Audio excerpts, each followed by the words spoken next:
Kalau khosoh, tajallinya itu bisa dilihat oleh mata orang yang memandang di Arafah, itu sudah bukan tajalli birrahmah wal maghfirah.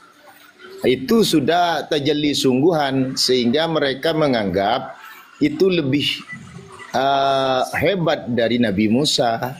Karena Nabi Musa tidak mampu untuk melihat, tapi mereka, bukan hanya mereka, kaum mereka di Yaman pun bisa melihat. Begitu nanti. Nah, berangkat dari ini, memang kalau mereka menganggap cerita yang seperti ini dilontarkan oleh orang yang dianggap waliullah, kekasih Allah, ini sudah batal. Begitu. Karena kalau statusnya waliullah, yang mana karomah itu kharikun lil adah, tidak bisa diganggu gugat. Namun dalam kharikul adahnya ini memasukkan sesuatu yang khurafat. Yang khurafatnya itu akibatnya ke akidah. Nah, ini yang berbahaya, program mereka dalam ceritanya. Walaupun karena kebanyakan dari mereka itu sudah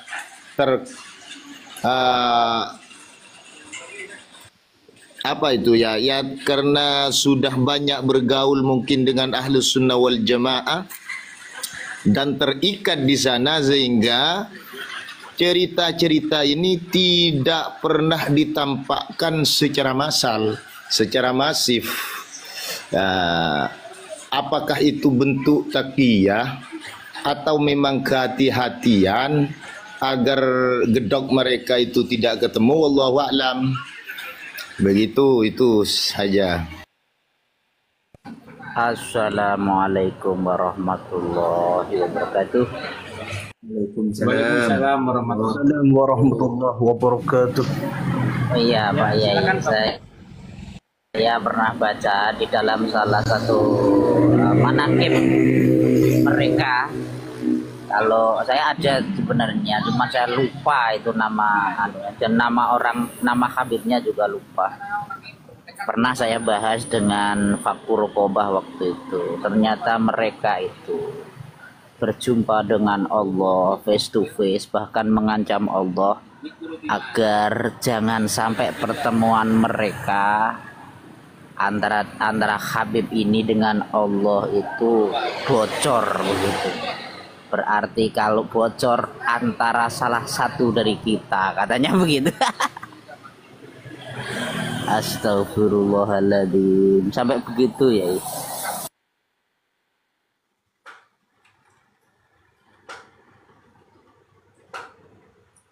Mungkin ya Ja'far pernah ya baca yang itu ya. Ja'farnya lagi di kamar mandi. Tunggu bentar dulu. Iya. Gimana Yai Ghalib? Pernah yang baca yang itu? Iya, banyak, bukan hanya itu. Sesungguhnya banyak, lebih dari itu banyak. Iya, yang lucu kok malah mengancam Allah. Iya, memang sayangnya itu tidak pernah dipublikasikan secara massal, karena memang kebanyakan cerita-cerita khurafat mereka itu berupa manuskrip. Hanya yang tertera itu di Burqatul Musyiqah, di Ghurarul Baha'uddawi, terus Syarhul Ainiyah, itu yang agak dipublikasikan. Kalau yang manuskrip itu luar biasa banyaknya, yang masih berupa manuskrip yang belum diekspos oleh mereka ke publik. Begitu.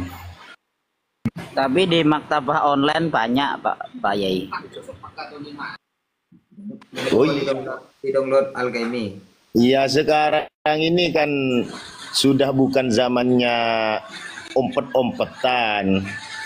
Sekarang ini sudah keterbukaan luar biasa. Makanya walaupun berupa manuskrip yang disamarkan tetap terekspos. Begitu.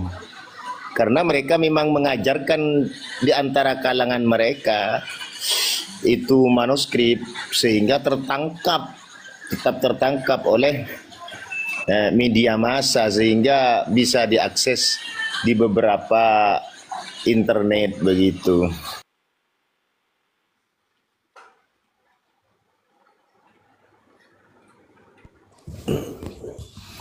Baik, saya boleh lanjutin tadi ya, terkait dengan apa ya, ketidakabsahan ini yang keduanya ya. Jenengan kan mengutip kitab Muqaddimah fil Ilmil Ansab ya, halaman 85 itu ya, yang jenengan tulis ya. Bahasanya itu begini dalam harfiah bahasa Indonesianya, tidak bisa dijadikan hujah banyaknya sumber-sumber jika semua sumber-sumber tersebut dinukil dari usul yang satu.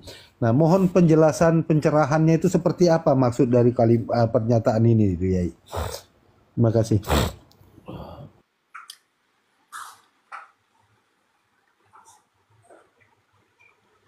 Golib aja yang kasih keterangan.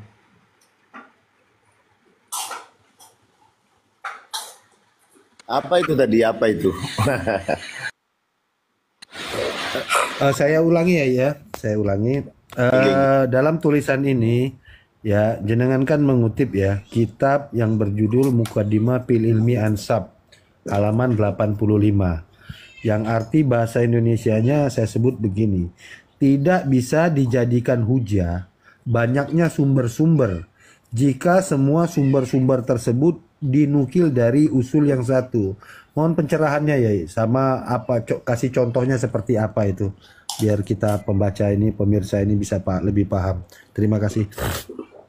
Iya, begini. Kalau memang sumber pertamanya ini bermasalah, maka semua sumber yang diambil dari sumber yang bermasalah ini sebanyak apapun tetap bermasalah. Contohnya, saya contohkan kepada sebuah hadis dhaif yang dimasyhurkan oleh ulama setelahnya, maka status kedhaifan hadis itu tidak bisa tertolong karena dibantu oleh rawi-rawi yang selanjutnya yang menukil dari hadis yang dhaif tersebut. Begitu juga nasab. Nasab ini kalau pongkol usulnya atau pongkolnya ini sudah bermasalah, sudah tidak sahih, terdapat banyak illah, maka pendukung-pendukung kitab yang selanjutnya dari ulama siapapun yang berhubungan dengan data yang pongkol yang palsu ini, maka semuanya tetap dianggap palsu, tidak mendukung, karena nasab itu sebagaimana hadis seperti diterangkan di dalam kitab Rasail fi Ilmil Ansab. Begitu. Lain dengan fikih. Kalau fikih ini metodenya la tajtami'u ummati ala dhalalah, itu fikih karena bersentuhan dengan hukum. Sedangkan hukum yang terdapat di dalam fikih itu kan dhanni. Jadi melalui pemahaman, semakin didukung pemahaman ini maka semakin kuat kebenarannya. Itu kalau fikih. Kalau nasab tidak, sama dengan hadis. Hadis itu kalau sudah dhaif atau maudhu, didukung sebanyak apapun oleh rawi selanjutnya yang mengambil dari hadis maudhu itu tetap maudhu, tidak bisa menolong. Begitu.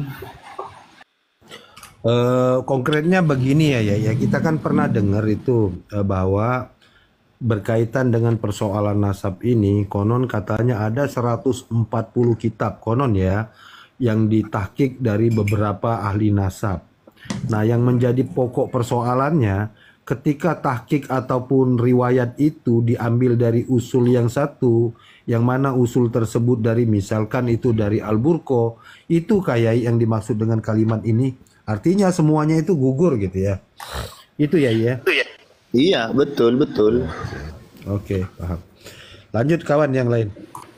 Gantian. Boleh masuk sedikit ya. Oh ya, silakan. Ya, silakan dulu Alkemi. Oh ya, begini. Mungkin begini juga, salah satu contohnya adalah buku yang diterbitkan Robitoh Alawiyah yang 521 halaman itu bahasa yang sering kawan-kawan lontarkan adalah mencari dukungan, bahkan dengan sambutan ya kan, kata pengantar yang begitu banyaknya, rekor muri lah katakanlah, itu tidak akan bisa menjadikan nasab mereka kuat. Nah itu mungkin salah satu contohnya juga ya, karena tetap saja ujung-ujungnya adalah burqatul musiqah. Mungkin begitu Yai. Iya, karena begini saudara, nasabnya Ba'alawi ini kalau bukan Ubaid, ya melalui Abdullah. Kalau melalui Ubaid, ya sumber aslun wahidnya itu adalah Al-Burqatul Musiqah. Kalau melalui Abdullah, yang mana Abdullah ini sesungguhnya gagal, namun mereka memaksakan diri ke Abdullah, ini sumbernya Al-Janadi itu tok. Sedangkan Al-Janadi ini pun bermasalah, apalagi Al-Burqatul Musiqah. Jadi mereka ini tidak bisa mengisbat nasabnya karena didukung oleh ulama siapapun ila yaumil qiyamah. Kalau metodenya itu sama dengan yang dikatakan oleh Syekh Ali As-Sakron yang ada di Burqatul Musiqah, dan juga ataupun memaksakan diri kepada Al-Janadi As-Suluk fi Tabaqatil Ulama wal Muluk. Nah, melalui sumber pemaksaan Abdullah atau sumber aslinya Ubaid atau Ubaidillah, ini semuanya gagal dalam perspektif dalam kaidah-kaidah ilmu nasab. Izin Kiai,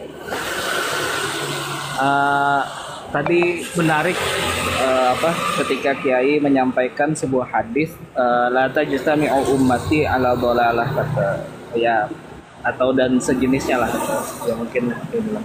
Koreksi kalau redaksi hadisnya salah. Nah, yang ingin saya tanyakan Kiai, apakah la tajtami'u ummati ala dhalalatin itu berlaku untuk semua masalah keberagamaan, atau cuman berlaku ke perkara-perkara yang sifatnya zonni, misalnya seperti ijtihad,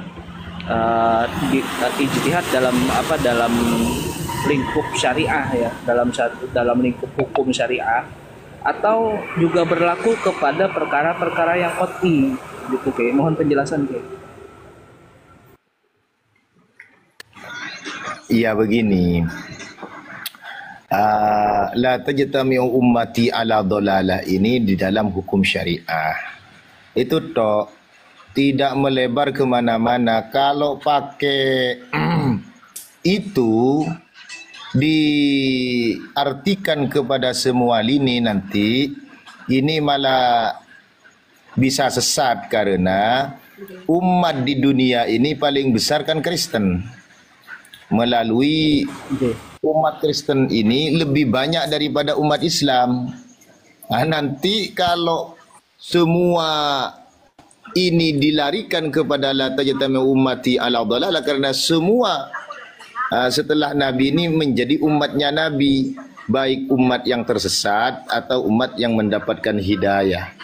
Maka la tajtami'u ummati ala dhalalah itu hanya berlaku dalam fikih, di dalam menetapkan sebuah hukum, di dalam hukum syariah begitu.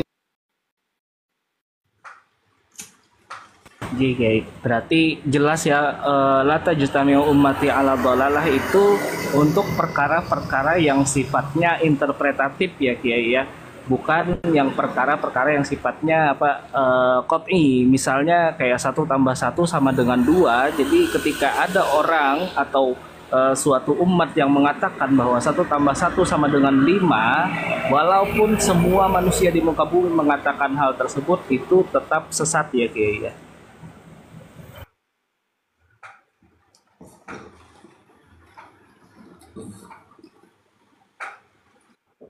Ya begitulah. Karena begini, dasar la tajtami'u ummati ala dhalal itu kan diambil oleh ulama fikih. Begitu. Dalam memahami nas itu dipakai. Nas ini pahamannya bagaimana? Ternyata dipahami secara ijma bahwa pahamannya begini. Nah, maka ijma seperti itu pasti benar. Kenapa pasti benar? La tajtami'u ummati ala dhalalah. Nanti begitu. Mohon koreksi ya. Saya Oh ya, silakan. Iya. Ini saya cuma ngelihat ini dari potensi komal-komal yang ada sekarang itu kan. Dari debat-debat kawan-kawan kita itu, saya ngelihat ada suatu agresi yang dibuat itu oleh orang-orang kawan sebelah itu kan, yang berupaya mengangkat kembali bahwa mengangkat validitas kitab Abnaul Imam fi Misra was-Syam itu, Al-Hasan wal Husain. Nah, dia itu istilahnya, saya juga membaca bukunya Pak Kiai itu kan ada kritik sumber di situ. Tetapi saya ngelihat itu cuman satu kitab di situ kan, yang kritik sumbernya itu bahwa itu sebenarnya kitab yang Kiai jelaskan itu bahwa itu palsu begitu kan, sama dengan ada kitab yang lain gitu. Saya beberapa hari ini saya lihat itu tetangga sebelah itu selalu diangkat bahwa itu kitab valid karena menurut dia itu kan muhakiknya ada 3. Saya nggak tahu ini, saya memang nggak terlalu concern di situ. Itu muhakiknya ada 3, apakah kitabnya juga berbeda-beda atau muhakiknya 3 itu dalam satu kitab itu yang saya ini. Terus yang kan di dalam kitab itu yang saya lihat itu, yang saya download ini ada beberapa itu memang istilahnya bukti artefaknya itu kan, tulisannya itu.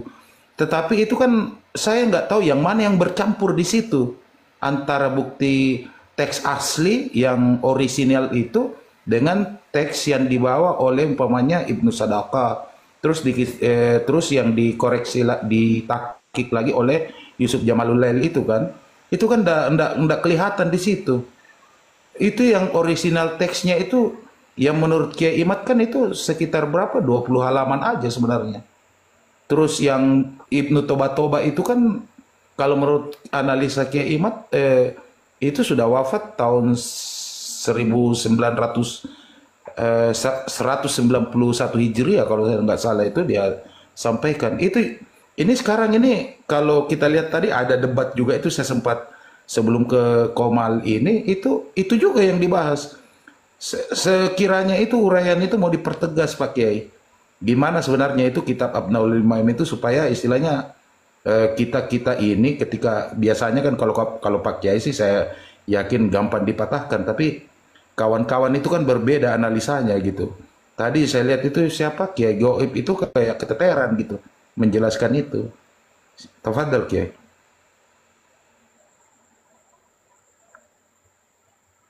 Ya begini, tentang kitab Abnaul Imam fi Misra was-Syam itu kan pentahkiknya bukan hanya 3, itu 4. Di antaranya pentahkik terakhirnya itu Jamalul Lail.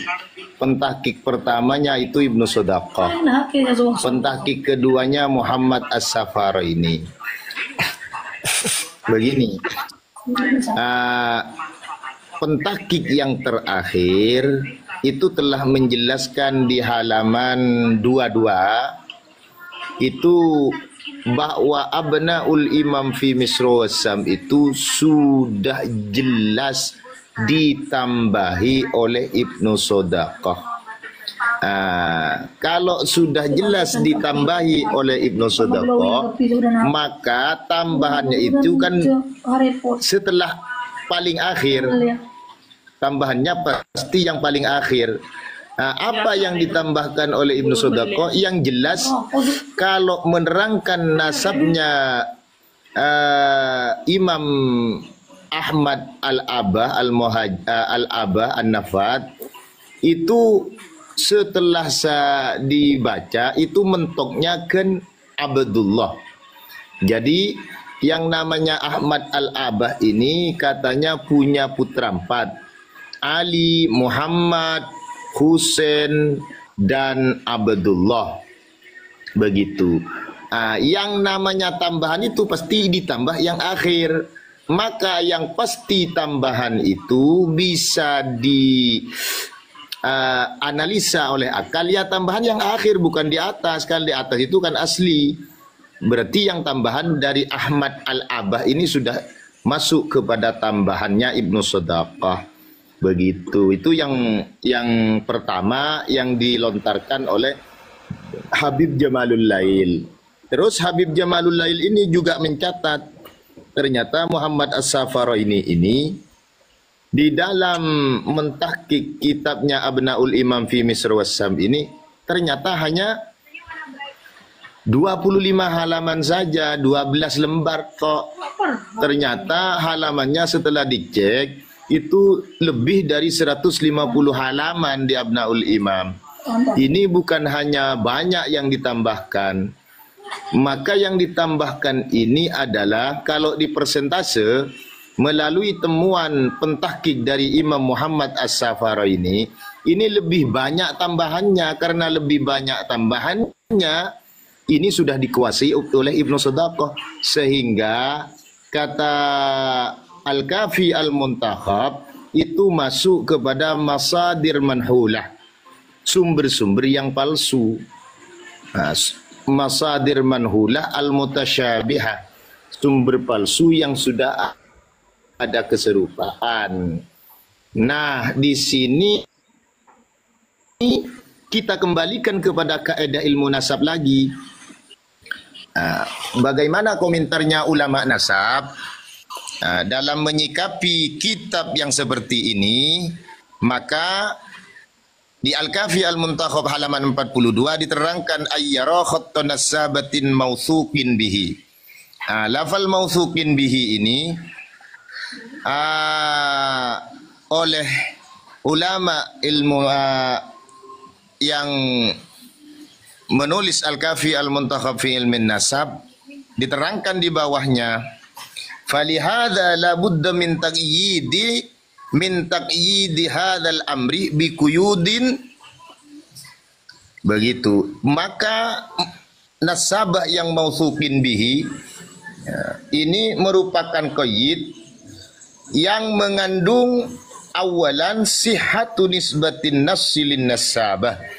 Harus kitab itu betul-betul sah penisbatannya kepada enasnya itu memang asli tulisan nasabah, harus murni tulisannya Abu Muammar Ibnu Toba kan begitu. Kalau sudah campuran ini tidak asli sudah. Kalau air asli itu tidak ada gulanya, itu namanya air mutlak. Kalau dikasih gula nanti bukan air mutlak lagi, jadi air gula. Begitu. Baik Pak Yaya. Saya selain Al-Muntakhab itu komentari terkait dengan kitab Abnaul Imam itu apalagi mungkin masih ada referensi Pak Kiai?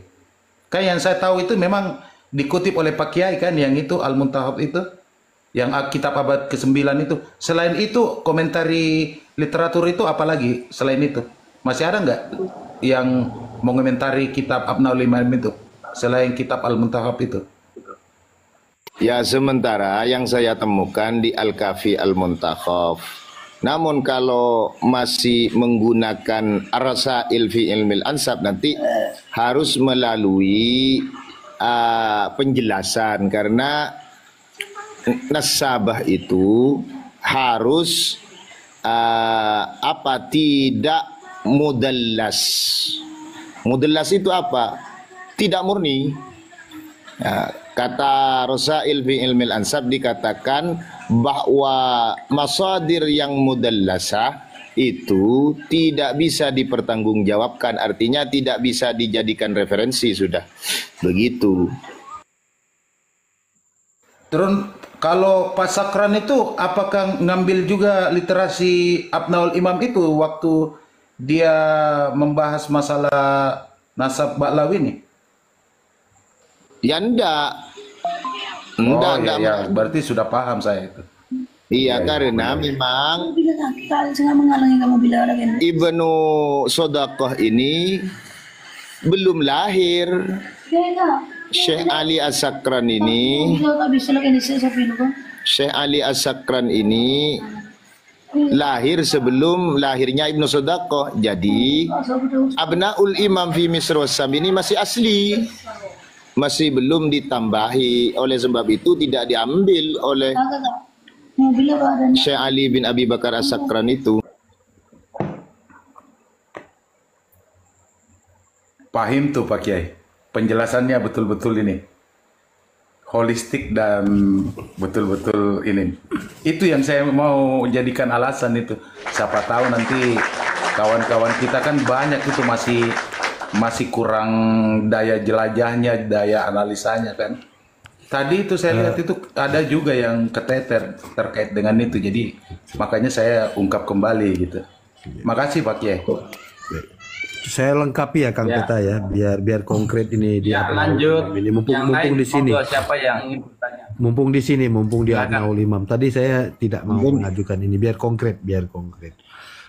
Begini Yai, tadi kan Yai itu kan menyebutkan bahwasanya ada 4 pentahkik dalam mentahkik kitab Abnaul Imam.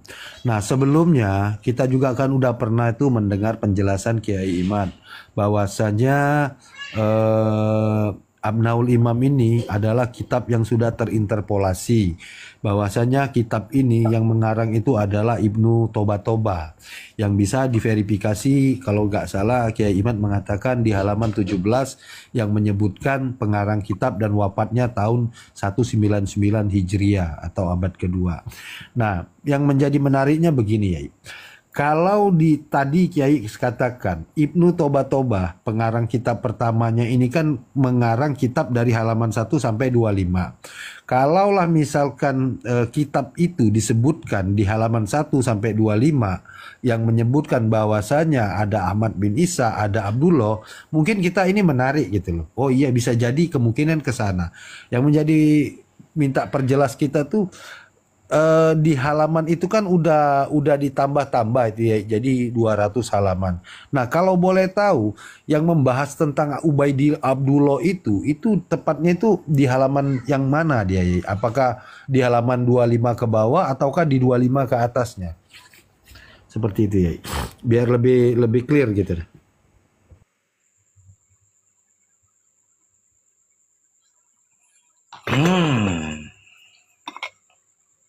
Kiai siapa itu? Cek. Silakan tim Kiai Golib. Silakan Kiai monitor. Pak Yai Golib sih Supaya kayaknya. ada ini pandangan berbeda kan. Pak Yai Golib. Gimana Iya. Mungkin kan? sebelum Pak Yai Golib itu yang silakan Pak Yai sudah. Silakan.